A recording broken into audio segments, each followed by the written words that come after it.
বাড়ি ভাঙি গেল, আসলে ঘর সারে মানুষ ডাকে টোকে নিয়ে আসে, সর্বনাশ আবার জমিগুলো গেল নদী। টানা ভারী বৃষ্টিপাত ও উজান থেকে নেমে আসা পাহাড়ি ঢলের কারণে ফেনীর পরশুরাম, ফুলগাজী ও ছাগলনাইয়া উপজেলার নিম্নাঞ্চল প্লাবিত হওয়ার পাশাপাশি স্মরণকালের ভয়াবহ বন্যার আশঙ্কা দেখা দিয়েছে। ২০২৪ সাল ও ২০২৫ টানা ২ বছরে বিপর্যয়কর বন্যার ক্ষত এখনও কাটেনি ফেনীবাসীর। এরই মাঝে নতুন করে ভয়াবহ বন্যার শঙ্কায় কাটছে ফেনীবাসীর দিনকাল। গেল বছরের বন্যায় ভেঙে যাওয়া বাঁধের বেশ কয়েকটি জায়গায় এখনও হয়নি মেরামত। ধারণা করা হচ্ছে এবছরের বন্যা ভেঙে দিতে পারে পূর্বের ৪০ বছরের রেকর্ডকেও। টেকসই বাঁধ হয়নি, এমনকি মেরামত কাজ নিয়েও উঠেছে দুর্নীতির অভিযোগ। যদিও ভিন্নসুর সরকারের। ফেনীর এই মুহূর্তে অবস্থা কি, কবে নাগাদ হতে পারে বন্যা? চলুন ফেনীর বন্যা পরিস্থিতির সর্বশেষ আপডেট জেনে নেই।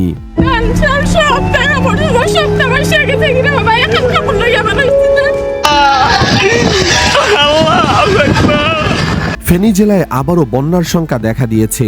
টানা ভারী বৃষ্টিপাত ও উজানের পানির চাপ বৃদ্ধির কারণে পরিস্থিতি দ্রুত অবনতি ঘটতে পারে বলে আশঙ্কা করছেন সংশ্লিষ্টরা। অনেকে ধারণা করছেন এবারকার বন্যা ২০২৪ সালের ভয়াবহ বন্যাকেও ছাড়িয়ে যেতে পারে। কারণ গত বন্যায় ভেঙে যাওয়া বেড়িবাঁধ সংস্কার হলেও তা অতিরিক্ত বৃষ্টির পানি এবং উজানের পানি ধারণ ক্ষমতার বাইরে চলে যেতে পারে। নদ নদীর পানি বাড়তে শুরু করেছে এবং নিম্নাঞ্চলগুলো ইতিমধ্যেই ঝুঁকির মধ্যে রয়েছে। বিশেষ করে ফেনী নদীর তীরবর্তী এলাকা, ছাগলনাইয়া, ফুলগাজী এবং পরশুরাম উপজেলার নিম্নাঞ্চলগুলো বন্যার প্রভাব বেশি পড়তে পারে। স্থানীয় প্রশাসন পরিস্থিতি পর্যবেক্ষণে রেখেছে এবং সম্ভাব্য দুর্যোগ মোকাবেলায় প্রস্তুতি নেওয়া হচ্ছে। তবে সাধারণ মানুষের মধ্যে ইতিমধ্যে আতঙ্ক ছড়িয়ে পড়েছে। ফেনীর মানুষের অবস্থা কতটা ভয়াবহ তা জানতে হলে স্থানীয় পর্যায়ে যাওয়া জরুরি। ফেনীর ফুলগাজীর মধ্যম শ্রীচন্দ্রপুরের মুহুরী নদীর তীরে বাঁশমুড়া নামের জায়গাটি বাইরে থেকে শান্ত মনে হলেও ভেতরে জমে আছে ভয়, ক্ষোভ আর দীর্ঘদিনের বন্যার ইতিহাস। সরজমিনে দেখা যায় নদীর পাড়ে দাঁড়িয়ে থাকা বাঁধটি আর কোনো দৃঢ় প্রতিরক্ষা নয়, বরং ফেটে যাওয়া মাটি, ধসে পড়া ঢাল আর অস্থায়ী বালির বস্তায় ঠেকিয়ে রাখা এক অনিশ্চিত প্রতীক্ষা। নদীর দিকে তাকিয়ে কয়েকজন স্থানীয় বাসিন্দা বসেছিলেন। তাদের কথায় উঠে আসে সে প্রতীক্ষার ভাষায়। সেখানে আতঙ্ক আর ক্ষোভ মিশে আছে।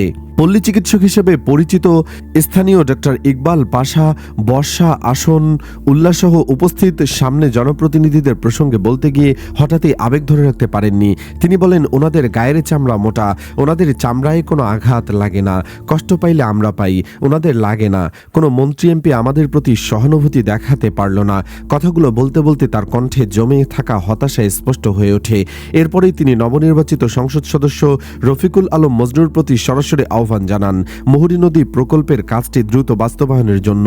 উনি যদি কাজটি না করেন, এই একটি বক্তব্য যেন শ্রীচন্দ্রপুরের বাস্তবিক বাস্তবতার প্রতিধ্বনি। নদীর ভাঙন এখানে নতুন কিছু নয়, কিন্তু প্রতিবারই তার নতুন করে বিপর্যয় ডেকে আনে। পূর্বে ছাগলনাইয়া উপজেলার মহামায়া ইউনিয়নের দেবপুর এবং পশ্চিমে ফুলগাজীর জিএমহাট ইউনিয়নের শ্রীচন্দ্রপুর, এই দুই গ্রামের মাঝখান দিয়ে বয়ে চলেছে মুহুরী নদী। পূর্ব ও পশ্চিম পাড়ের মানুষদের নৌকা দিয়ে যাতায়াত করতে হয়।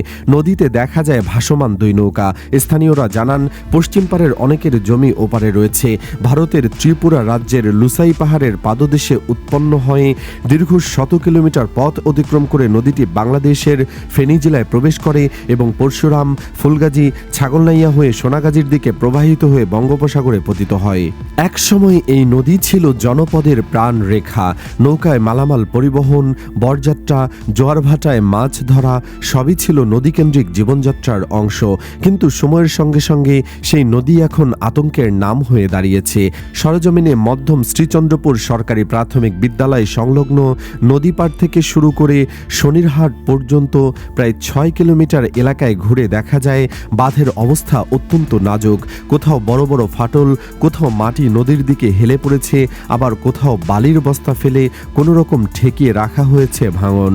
স্থানীয়দের ভাষায় এটা বাঁধ না, মাটির ঢিবি, যা যে কোনো সময় ভেঙে পড়তে পারে। বৈরাগীপাড়া, স্থানীয়ভাবে পরিচিত মুসলিম পাড়া এলাকায় গত বছরের ভাঙনস্থলে দাঁড়িয়ে কৃষক বেলাল হোসেন জানান, ২০২৪ সালের ভয়াবহ বন্যার পর এখানে বাঁধ নির্মাণ করা হলেও তা টেকসই হয়নি।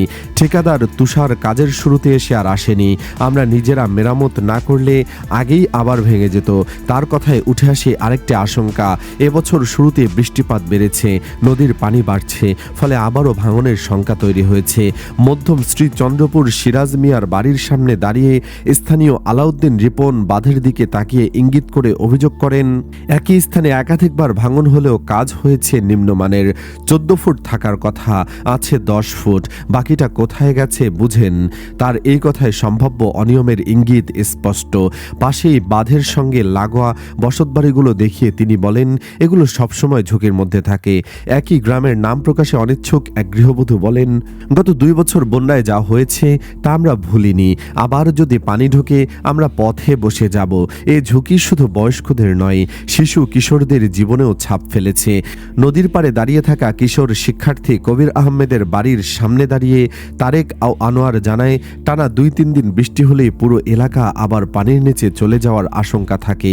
গতবার আমরা স্কুল কলেজে যেতে পারিনি, বাজারে যেতে পারিনি। তাদের কণ্ঠে ভয়ের পাশাপাশি অভিজ্ঞতার ভারও স্পষ্ট। এপারের অনেক জমি ওপারের হওয়ায় নৌকায় কষ্ট করে পারাপারের কথাও তারা জানান। অন্যদিকে এই ঝুঁকিপূর্ণ বাঁধ দিয়ে প্রতিদিন যাতায়াত করেন সিএনজি চালক বাপ্পি। ইব্রাহিমের বাড়ির সামনে থেকে মুন্সিরহাট বাজার পর্যন্ত যাত্রী পরিবহন করেন তিনি। বাপ্পি বলেন, এই বাঁধ দিয়ে গাড়ি চালানো মানে জীবন হাতে নিয়ে চলা।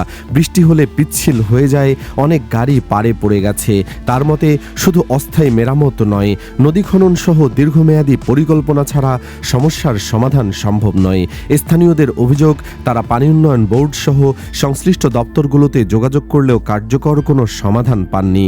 এক দপ্তর থেকে আরেক দপ্তরে ঘুরতে ঘুরতেই সময় চলে যায়। কেউ এমপির কাছে যেতে বলে, কেউ চেয়ারম্যানের কাছে। এই দৌড়ঝাঁপের মধ্যেই নদী ভাঙন এগিয়ে আসে জনপদের দিকে। বিষয়টি জানতে পানি উন্নয়ন বোর্ড ফুলগাজী উপসহকারী প্রকৌশলী ফাহাদ্দিস হোসেনের সঙ্গে একাধিকবার ফোনে যোগাযোগের চেষ্টা করা হলেও তাকেও পাওয়া যায়নি। 2024 ও 2025 সালে পরপর 2 বছর ভয়াবহ বন্যায় শ্রীচন্দ্রপুর সহ ফুলগাজীর বিস্তীর্ণ এলাকা প্লাবিত হয়ে ক্ষয়ক্ষতি হয় কয়েক শত কোটি টাকা। স্থানীয়দের দাবি, তখন অনেকেই ঘর থেকে জিনিসপত্র পর্যন্ত বের করতে পারেননি। ফসলি জমি, মাছের প্রজেক্ট, বসতবাড়ি সব তলিয়ে যায় পানিতে। কোটি কোটি টাকার ক্ষতি হয়েছে বলে তারা জানান। কিন্তু এই ক্ষতি কাটিয়ে ওঠার আগেই আবারও নতুন করে ভাঙনের আশঙ্কা সামনে এসে দাঁড়িয়েছে। স্বাধীনতার 54 বছর পেরিয়ে গেলেও মুহুরী নদী স্থায়ী সমাধান না হওয়ায় মানুষের মধ্যে ক্ষোভ বাড়ছে। তাদের ভাষায়, সরকার আসে, সরকার যায়, কিন্তু তাদের ভাগ্যের আর পরিবর্তন হয় না। নদী যেমন ইতিহাসের অংশ, তেমনি এ জনপদের জীবনও নদীর সঙ্গে অঙ্গাঙ্গিভাবে জড়িত। এ বিষয়ে পানি উন্নয়ন বোর্ড ফেনী জানায়, তাদের দাবি 2024 ও 2025 অর্থ বছরে 12 কোটি 81 লাখ টাকার কাজ এবং 2025 ও 26 অর্থ বছরে 6 কোটি 37 লাখ টাকার কাজ সম্পন্ন হয়েছে। এছাড়া বিশ্বব্যাংকের 20 স্ট্রং প্রকল্পের আওতায় 24.55 কিলোমিটার বাঁধ মেরামতের জন্য 30 কোটি টাকার বরাদ্দ রয়েছে। মুহুরী কহুয়া বন্যা নিয়ন্ত্রণ বাঁধের জন্য 1546 কোটি টাকার প্রকল্প একনেকে উপস্থাপনের সুপারিশ পেয়েছে। ফেনী পানি উন্নয়ন বোর্ডের উপবিভাগীয় প্রকৌশলী শিহাব আহমেদ এসব তথ্য নিশ্চিত করে জানান, পরিস্থিতি থেকে উত্তরণের জন্য তারা কাজ করে যাচ্ছেন। ফেনীর মুহুরী, কহুয়া ও সিলোয়ানি বন্যা নিয়ন্ত্রণ বাঁধের দৈর্ঘ্য 122 কিলোমিটার। দীর্ঘদিন ধরেই এ বাঁধ ভাঙছে, আবার মেরামত হচ্ছে। এ ভাঙাগড়ার চক্রে প্রতি বর্ষা মৌসুমে মানুষ হারাচ্ছে তাদের সম্পদ, কখনো জীবনও। এ অবস্থায় স্থায়ী সমাধান চান নদী তীরের মানুষ। সুপ্রিয় দর্শক, সরকারের কি উচিত ফেনীর জন্য স্থায়ী বাঁধ নির্মাণ করা? কমেন্ট বক্সে জানিয়ে দিন আপনার মূল্যবান মতামত। ভিডিওটি ভালো লাগলে অবশ্যই আমাদের চ্যানেলটিকে সাবস্ক্রাইব করে পাশেই থাকুন। ধন্যবাদ।